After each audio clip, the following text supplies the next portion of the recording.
Before we jump into the main content, I want to introduce myself and share a little bit about why I became an OT. Перш ніж ми перейдемо до основної частини доповіді, я трошки розкажу про себе і чому я стала ерготерапевтом. As you can see on the photo, that's me. Як ви бачите, тут на фотографії я. And there's my husband, Steven. Це мій чоловік Стівен. And our daughter of today, 2 weeks. І наша донька. If it's not fully understandable, we are adopting her. Вже 2 тижні наша донька, тому що ми її дочеряємо. So I would like to share a little bit about why I'm here in Ukraine specifically. Я б хотіла розповісти, чому я взагалі тут в Україні. I am American, but I do live here. Я американка, але живу тут. And my husband and I are here permanently. Ми з чоловіком тут живемо постійно. As a child, I lived in both Russia and Ukraine, В дитинстві я жила в Росії та Україні. in addition to the United States. Крім того, що в Сполучених Штатах також. My father works in international orphan care, and therefore I spent a lot of my time between those 3 countries. Мій батько працює у міжнародній організації, яка опікується дітьми-сиротами, і тому я багато часу проводила у цих країнах. After finishing high school in 2010, I moved to Kyiv and lived here until 2011. Після того, як я закінчила школу у 2010 році, я переїхала до Києва і жила тут до 2011-го. Throughout my life in Russia, Ukraine, and the United States, I witnessed injustices as I saw children abandoned, neglected, and abused. Під час свого життя я бачила несправедливість, я бачила дітей у цих країнах, яких кидали, яким не приділяли уваги, до яких ставилось дуже погано. As a child, I realized that these children didn't have the same opportunities that I did. Я, як дитина, розуміла, що цих дітей немає тих можливостей, які є в мене. And they were prevented from doing the things that they want and need to do. І їм не давали робити речі, які вони хотіли і які їм потрібно було робити. And this is because of circumstances that were outside of their control. Через обставини, над якими в них не було влади. In 2011, I visited a home for people with disabilities in Ukraine. У 2011 році я відвідала будинок інвалідів в Україні. I saw for the first time, and my eyes were quickly opened to the realities of occupational injustice. Я побачила це вперше, і мої очі одразу розкрилися на реальність такої заняттєвої несправедливості. I saw people who lived every day with nothing to do and nowhere to go. Я побачила людей, які кожного дня жили, проживали кожен день, не маючи що робити або куди піти. People were stripped of the most basic human rights and given no autonomy or authority over their own lives. Люди не мали навіть базових прав людини, не мали автономії, не мали можливості керувати власним життям. At 18 years old, these experiences changed my life. Мені було 18, і цей досвід змінив моє життя. It led me to pursue a career path that would empower me to do something and make a difference. Врешті-решт я вибрала таку роботу, яка дала мені можливість щось змінити. It was 3 years later that I discovered occupational therapy and its ability to do just that. 3 роки після того я дізналася про існування ерготерапії та її здатність так впливати на життя людей. As you already understand, we'll spend the next little while discussing the role of occupational justice in occupational therapy. Як ви вже зрозуміли, наступною частиною моєї доповіді ми будемо з вами обговорювати заняттєву справедливість у контексті ерготерапії. The objectives for this talk include серед цілей цієї презентації defining occupational justice and occupational injustice, визначення заняттєвої справедливості і несправедливості, exploring the 4 essential occupational rights, визначення 4 ключових заняттєвих прав, introducing a framework for occupational justice, представлення теоретичних рамок заняттєвої справедливості, and exploring the role of an occupational therapist as it pertains to occupational justice. та окреслення ролі ерготерапевта в контексті заняттєвої справедливості. So what is occupational justice? То що таке заняттєва справедливість? Townsend and Wilcock define it as the right to opportunities and resources, personal, environmental, and societal, Дослідники Таунсенд і Вілкок визначили її як право на можливості та ресурси, особисті ресурси середовища та суспільні, which enable them to engage in a variety of purposeful occupations які дозволяють брати участь у різноманітних цілеспрямованих заняттях, that are culturally and personally meaningful. які мають культурний та особистісний зміст.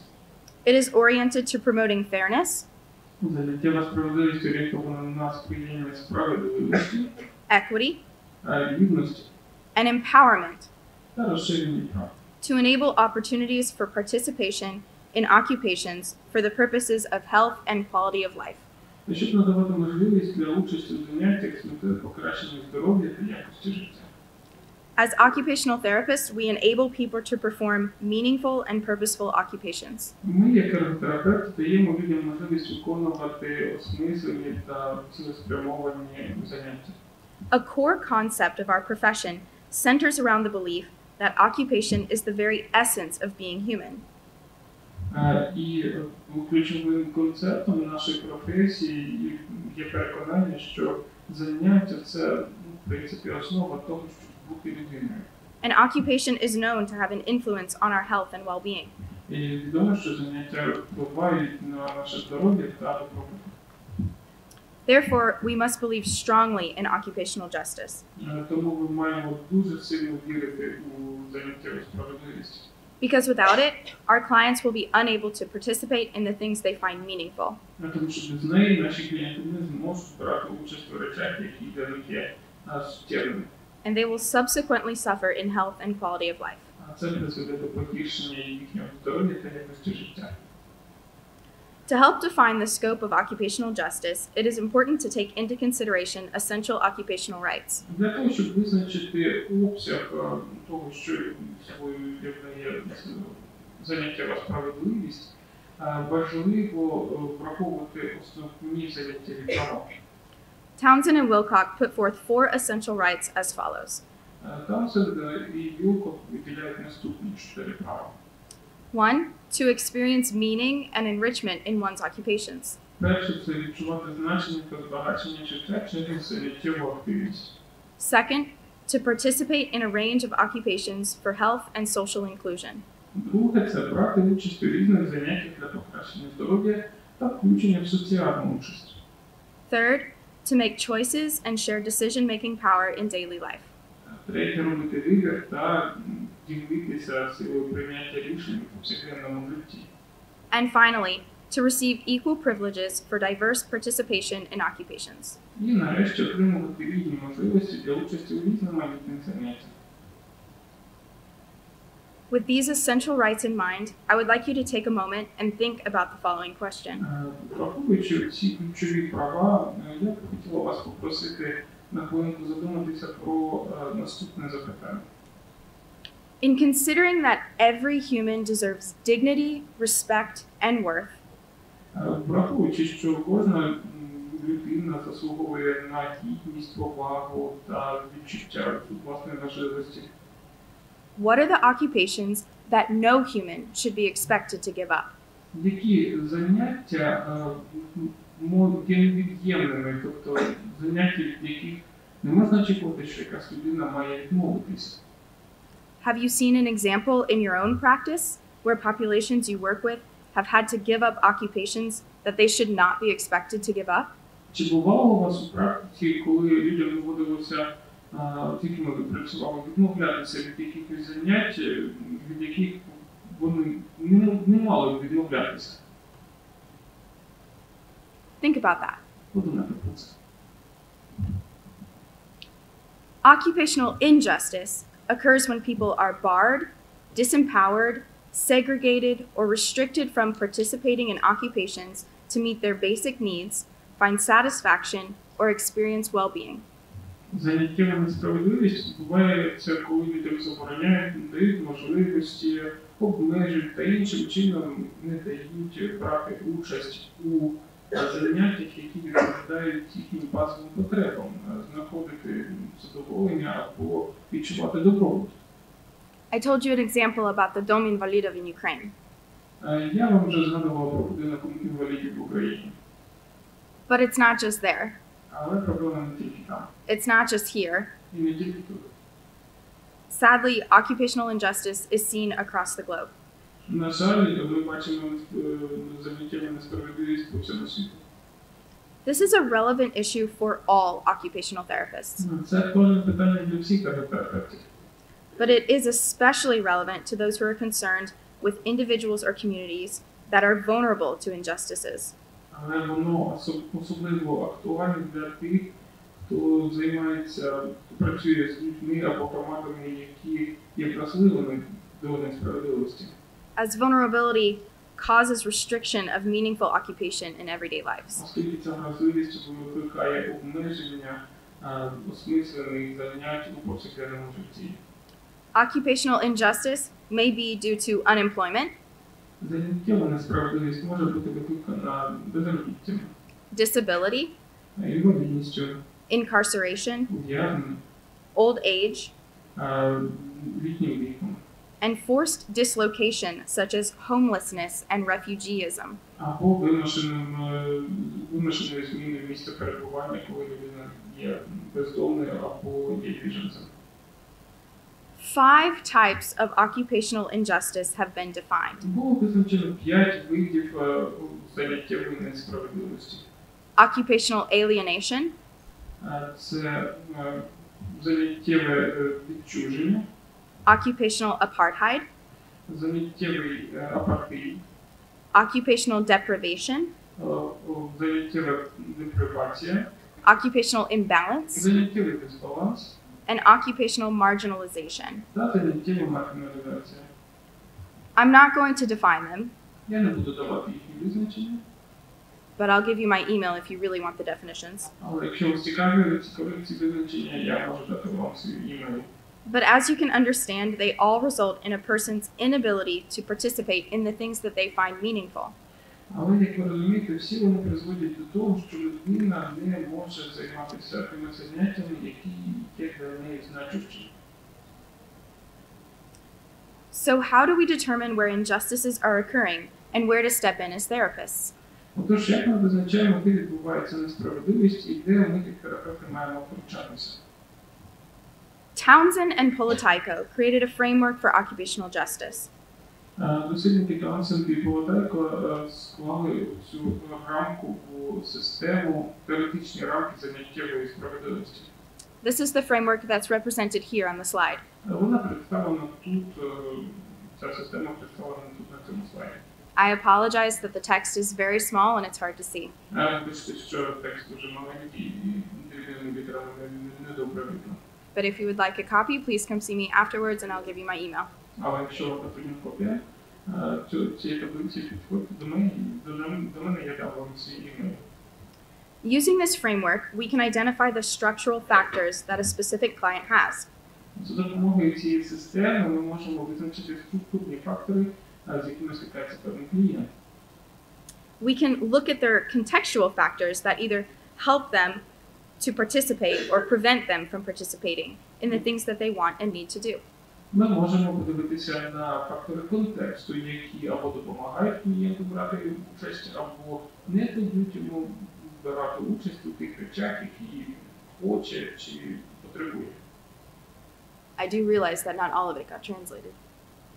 Я розумію, що там не все перекладено. I apologize. Вибачте. If you follow the arrow, in the case of justice, these conditions lead to occupational rights. Ну і у випадку справедливості ці умови призводять до заняттєвих прав.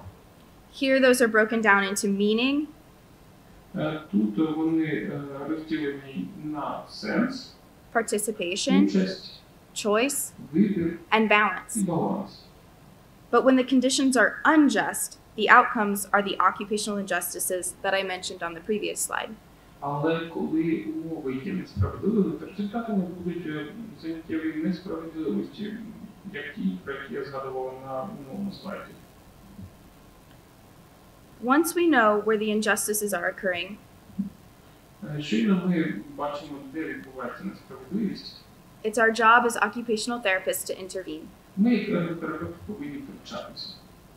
I know that at this conference we're talking a lot about specific techniques and interventions for different diagnoses and client groups. Я знаю, що на цій конференції ми з вами говоримо багато про конкретні техніки та втручання для різних діагнозів і груп клієнтів. But I would like to introduce you to the role of an occupational therapist that is applicable in every situation. Але я хочу вам розповісти про роль ерготерапевта, яка застосована у будь-якій ситуації. The profile of practice of occupational therapists in Canada includes this image.